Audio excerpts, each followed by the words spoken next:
بسم اللہ الرحمن الرحیم۔ عمرہ مفردہ۔ وَأَتِمُّ الْحَجَّ وَالْعُمْرَةَ لِلَّهِ۔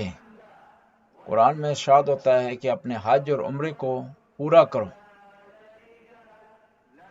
پیغمبر کا ارشاد ہوتا ہے، پیغمبر گرامی اسلام کا، العمرۃ الی عمرۃ کفارۃ لما بینہما، کہ عمرہ گناہوں کا کفارہ ہے۔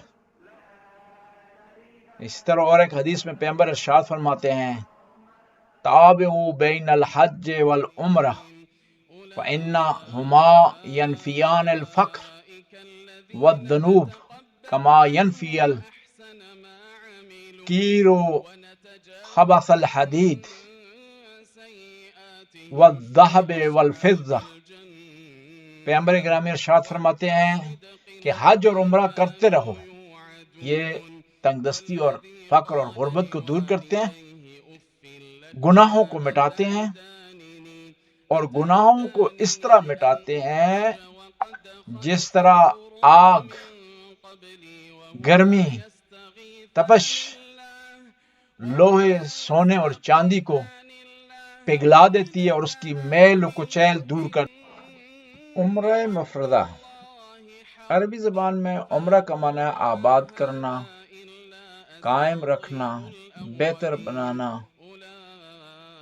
عمرے کو عمرہ اس لیے کہا جاتا ہے کہ ان عمرے کو بجا لانے کے ذریعے انسان اپنی آخرت آباد کرتا ہے، اور اس سے مراد یہ ہوتی ہے کہ خانہ خدا کی، خانہ کعبہ کی زیارت کرنا ہے اور خدا کی بارگاہ میں حاضر ہونا ہے۔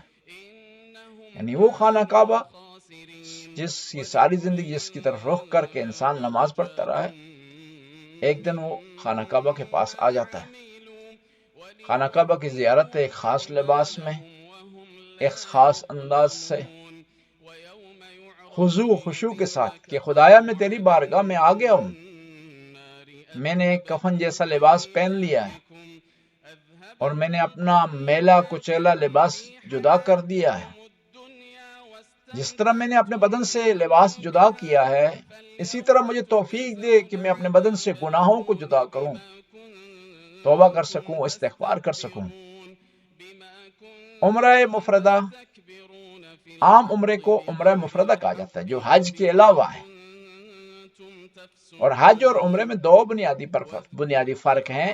ایک فرق یہ ہے کہ حج ایک خاص موسم میں، خاص ٹائم میں انجام پاتا ہے، لیکن عمرہ سال میں جب بھی چاہے آپ کر سکتے ہیں۔ دوسرا فرق یہ ہے کہ اعمال کے لحاظ سے عمرے کے اعمال کم ہیں، اور عمرے کے اعمال میں سے احرام ہے، طواف ہے، نماز طواف ہے، صفا اور مروہ کے درمیان سعی ہے، تقصیر یا حلق ہے، طواف النساء ہے، نماز طواف النساء ہے۔ یہ اگر اعمال بجا لائے جائیں تو عمرہ مکمل ہو جاتا ہے۔ اب انشاءاللہ ہم ایک ایک عمل آپ کے سامنے پیش کریں گے، اس کی تفصیل۔